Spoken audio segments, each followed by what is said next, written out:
আন্দোলনরত ছিলেন, সেই আন্দোলনকে দমন করতে যেয়ে একজন নিহত হয়েছেন, অনেকে আহত হয়েছেন। সরকার যখন দায়িত্বে থাকবে, সেটা আমার সরকার হোক, বিরোধী অন্য কোনো দলের সরকার হোক, বা কোনো নির্দলীয় সরকার হোক, প্রত্যেকটা দায়িত্ব সরকারকে নিতে হবে। আমি বিশ্বাস করি গতকাল আমার গার্মেন্টস শ্রমিকদের ভাই বোনদের সাথে যে ঘটনা ঘটে গেছে, এইখানে আওয়ামী দোসররা উস্কানি দিয়েছে।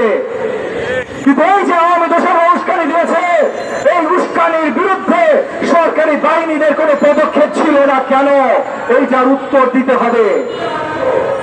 একই সাথে গতকাল মাননীয় প্রধান উপদেষ্টার বাসভবন ঘেরাও করা হয়েছে। ইতিমধ্যে আজকে এই ফোরামে আলোচনা উঠেছে সেখানে আওয়ামী দোসররা জড়িত ছিল, তারা উস্কানি দিয়েছে। উস্কানি যখন দিয়েছে তখন এইটা আগে থেকে কেন প্রতিহত করা হয় নাই?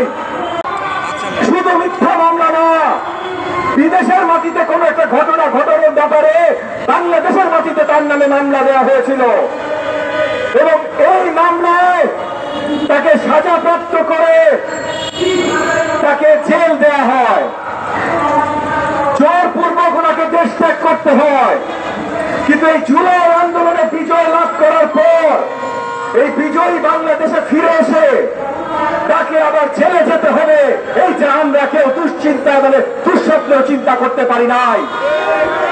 আমি ধিক্কার জানাই সরকারের দায়িত্বে যারা আছেন, যে তাদের এই দায়িত্বে থাকা অবস্থায় মাহমুদুর রহমানের মতো বাংলাদেশের বীর সৈনিক, বীর সন্তানকে জেলে যেতে হয়। আমি ধিক্কার জানাই এবং একই সাথে ধিক্কার জানাই আজকে এই যে ইসরায়েলের IDF, ইসরায়েলের সৈন্য বাহিনী যেইভাবে আমাদের লেবাননের ভাই ও বন্ধুর উপর আক্রমণ চালাচ্ছেন, সেটার বিরুদ্ধে বাংলাদেশ সরকার থেকে শুরু করে বিশ্বের সকল বছর থাকতে হবে কিনা, এবং এই সরকারের শুধু এই সরকার না, যে কোনো সরকারকে বাংলাদেশের মাটিতে দাঁড়াইতে হলে জনগণের কাছে জবাবদিহি হইতে হবে।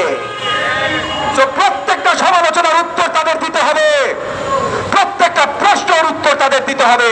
বিশেষ করে আমরা যারা বসিয়া, আমি বুঝছি তো ভাই, হাসিনা সরকার 15.5 বছর ধরে প্রোপাগান্ডা চালিয়েছে যে যারা রাজনীতি করে তারা দুষ্কৃতিকারী।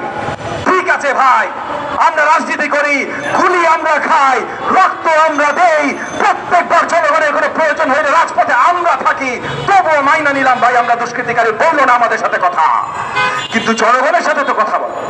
জনগণের সাথে ভোট ছাড়া কথা বলতে পারবে না, ভোট দিতে সময় লাগবে, ঠিক আছে, ক্যামেরার মধ্যে তো কথা বলো। প্রত্যেক দিন ডাক দাও ক্যামেরাদের, এই যে আমার মিডিয়া ভাই বোনদের, তাদের ডাক দাও, ডাক দিয়ে পরিষ্কার করে তাদের বলো এইটাতে দেরি কেন হচ্ছে, এটা কেন করলো, এটা কেন করলো না, সবকিছুতে এত রহস্য কেন, নির্বাচন কবে হবে এত রহস্য কেন, সরকার কি করছে, কমিশন কি করবে এত রহস্য কেন, সব জায়গায় রহস্য কেন? আমরা যদি দেখি আজকে যুক্তরাষ্ট্রে দেখেন, যুক্তরাজ্যে দেখেন, হোয়াইট হাউসে দেখেন, প্রত্যেক দিন তারা বাধ্য ক্যামেরার সামনে এসে উত্তর দিতে, বাধ্য না? আমরা দেখি নাই এই যে হোয়াইট হাউসের স্টেট ডিপার্টমেন্টে আমাদের জার্নালিস্টরা যা প্রশ্ন করেছে হাসিনা সরকারকে সাপোর্ট কেন দেন, আমরা দেখি নাই? তাইলে আমরা যখন নতুন নির্দলীয় আশা করতে পারি না? রক্তের বন্যা বলে দিয়েছি। জুলাই আগস্টের আন্দোলনের কথা যদি আসেন, আমার ছাত্র ভাইয়েরা আজকে বলেছে 17.5 কোটি বাংলাদেশের জনগণ রক্ত দিয়েছে, সাহস করে সবাই দাঁড়িয়েছে।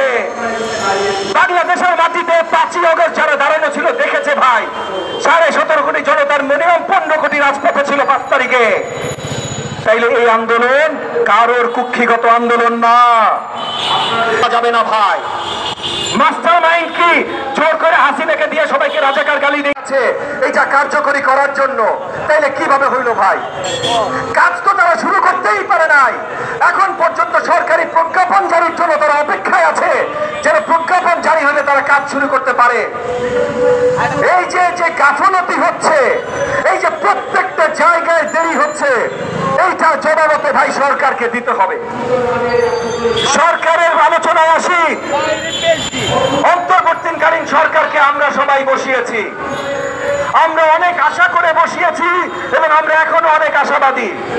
এক মুহূর্তের জন্য আমার মিডিয়া ভাই ও বোনেরা মনে করবেন না যে আমি এতগুলো প্রশ্ন তুলছি অন্তর্বর্তীকালীন সরকারের উপরে যে তাদের বিরোধিতা করছি, না ভাই, তাদের সমালোচনা করছি। এই সরকার আমরা বসিয়েছি, এই সরকার আমাদের প্রয়োজন। তো এই সরকার যেন ঠিকভাবে কাজ করতে পারে এইটাও কিন্তু আমাদের প্রয়োজন। তো তারা যে ভুল করছে এই ভুলগুলো ধরিয়ে দেওয়া, সমালোচনা করাটা অত্যন্ত গুরুত্বপূর্ণ। সুশীল সমাজের ব্যক্তিরা যারা বলছে সরকারের ভুল কেন ধরেন, ভাই আপনারাই এককালে আওয়ামী সরকারের কোনো ভুল ধরার সাহস রাখতেন না।